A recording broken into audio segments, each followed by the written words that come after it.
Hello, good evening to everyone. This is Akash Almule. Once again आपका मेरे YouTube channel learn next nursing में स्वागत है। तो चलिए, और एक बहुत बढ़िया सी वैकेंसी आई है जो कि निकली है Uttar Pradesh university of medical sciences. उसको बोला जाता है UPUMS, सफाई इटवा। ओके, सो ये रिक्रूटमेंट है नर्सिंग ऑफिसर की। ओके, जो कि ये फ्रेश और नई और परमानेंट वैकेंसी होने वाली है, जो कि सेंट्रल गवर्नमेंट का पे लेवल 7 के हिसाब से अच्छी सैलरी है। इसका एजुकेशनल क्वालिफिकेशन क्या रहने वाला है, कौन कौन अप्लाई कर सकते हैं, सभी मैं ये वीडियो के द्वारा आपको बताऊंगा। तो चलिए, सबसे पहले तो ये वैकेंसी निकली है UPUMS सफाई इटवावा यूपी की तरफ से। ओके, जो कि निकली है नर्सिंग ऑफिसर के लिए। ठीक है, इसके पहले भी ये निकली थी लास्ट ईयर।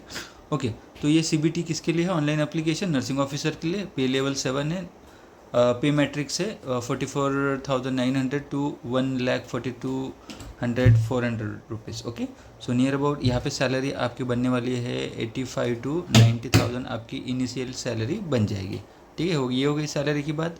तो चलो अभी आप आके बताएंगे एलिजिबिलिटी क्राइटेरिया क्या है। एलिजिबिलिटी क्राइटेरिया ये है कि आपका BSc नर्सिंग हुआ है। अगर BSc नर्सिंग हुआ है तो आपको कोई एक्सपीरियंस की ज़रूरत नहीं है। BSc नर्सिंग और PBBSc नर्सिंग तो GNM के बाद होता है वो। ओके, फ्रॉम रिकग्नाइज यूनिवर्सिटी, और वो यूनिवर्सिटी और state nursing council, Indian nursing council से रिकग्नाइज होनी चाहिए। उसके साथ ही आपका नर्सिंग का रजिस्ट्रेशन चाहिए, जो कि आपके पर्टिकुलर जो भी स्टेट के हो आप वहाँ का भी, और इंडियन नर्सिंग काउंसिल का रहा तो भी चल जाएगा। कोई भी स्टेट के हो वो कैंडिडेट यहाँ पे अप्लाई कर सकता है। ये हो गया BSc का। उसके बाद है, अगर आप GNM कैंडिडेट हो तो आपको क्या चाहिए? Diploma in general nursing. Then उसके बाद रजिस्ट्रेशन आपको 2 साल का एक्सपीरियंस चाहिए।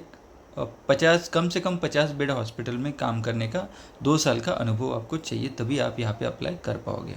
ठीक है, रिमार्क दिया है यहाँ पे, required 2 year experience age above age essential criteria and to be validate experience shall must be acquired after the obtaining essential qualification. That means क्या होता है कि आप पासिंग होने के बाद पास होने के बाद आपका 2 साल का एक्सपीरियंस पकड़ा जाएगा। ठीक है, तो ये आप देखना अच्छे से, उसके बाद ही फॉर्म भरना। नहीं तो आप अगर आपका रजिस्टर आप पासिंग होने के पहले किसी हॉस्पिटल में ज्वाइन कर लियो तो वो सर्टिफिकेट अगर लगाओगे तो वो इनवैलिड आपका पकड़ा जाएगा। ठीक है, देन उसके बाद एज क्राइटेरिया क्या है? एज क्राइटेरिया है आपका कम से कम 18 साल, मैक्सिमम 40 साल तक आप अप्लाई कर सकते हैं। यानी ओपन कैटेगरी के अगर कैंडिडेट हो तो आप 40 साल तक, यानी 40 ईयर्स तक you can apply. Okay, if you are from open category you can apply till 40 years. Okay, then उसके बाद एज रिलैक्सेशन आपको मिलेगा अगर आप कैटेगरी के हिसाब से हो, तो वो आगे हम देखेंगे। ठीक है,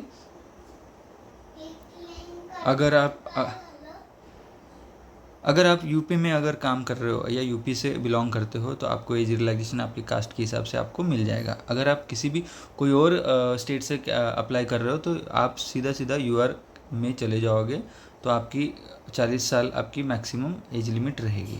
ठीक है, अगर आप यूपी से कोई भी SC ST OBC से बिलोंग करते हो तो आपको एज रिलैक्सेशन वो यूपी गवर्नमेंट के हिसाब से जो भी एज रिलैक्सेशन है वो मिलेगा।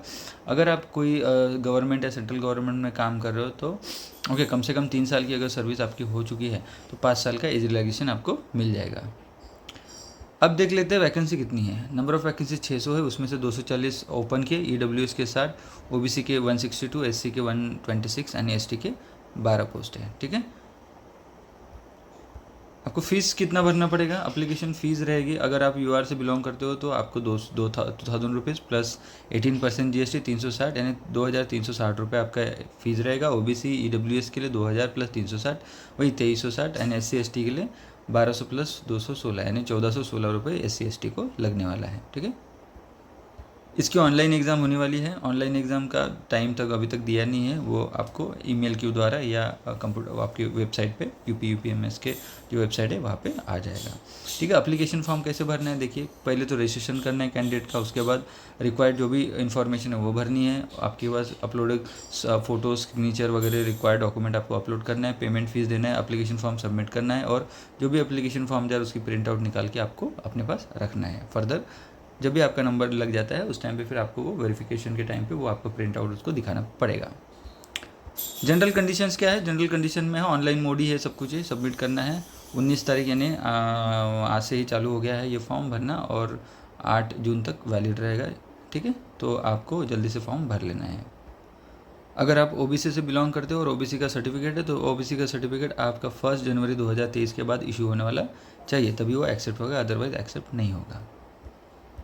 डॉक्यूमेंट क्या क्या लगने वाले देखो, photo, passport size colour, scan signature, date of birth certificate चाहिए, देन कास्ट सर्टिफिकेट चाहिए, कास्ट सर्टिफिकेट पीडब्ल्यूडी हो तो educational qualification all the required document, INC का और स्टेट नर्सिंग काउंसिल का रजिस्ट्रेशन, एक्सपीरियंस सर्टिफिकेट अगर है तो वो, उसके बाद एनी अदर सबमिट। ओके, अगर आप कोई इंस्टीट्यूशन में काम कर रहे हो central government state government, you have to submit the no objection certificate, NOC आपको लेना पड़ेगा, तभी आपका फॉर्म एक्सेप्ट किया जाएगा या आपका जॉब ऑफर होगा। ठीक है, आफ्टर एग्जामिनेशन पास होने के बाद की बात है, लेकिन you have to take a no objection certificate before applying for this post. Okay, exam का पैटर्न क्या होने वाला है, एग्ज़ाम का पैटर्न देखो, स्कीम ऑफ एग्जाम से 3 घंटे की एग्ज़ाम होने वाली है, 180 मिनट की।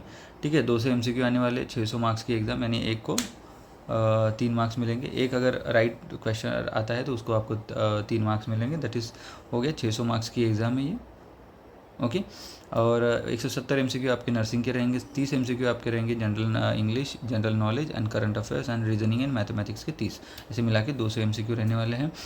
हर एक निगेटिव के लिए 1/3 मार्क्स आपका कट जाएगा। ओके, एंड 40% मार्क्स आपको आने को होना अगर आप जनरल ईडब्ल्यूएस ओबीसी से बिलोंग करते हो, और 35 एससी एसटी के लिए। ठीक है, अब देख लेते हैं यहाँ पे सिलेबस क्या है। सिलेबस देखो, nursing general English, current affairs, reasoning, anatomy, physiology, biochemistry, psychology, sociology, community health nursing, child health nursing, okay, nutrition, health, communication skill, medical, surgical nursing, mental health, midwifery, nursing education, research, professional trends, nursing administration, ward management, fundamental, ऐसे मिला के देखो यहाँ पे उन्होंने सीधा कितने MCQ आने वाले हैं वो भी यहाँ पे दे दिया है। हर एक सब्जेक्ट के हिसाब से 10-10, 15-15 कैसे एमसीक्यू आने वाले हैं, उसके मार्क्स कितने बनने वाले हैं यहाँ पे दे दिए हैं।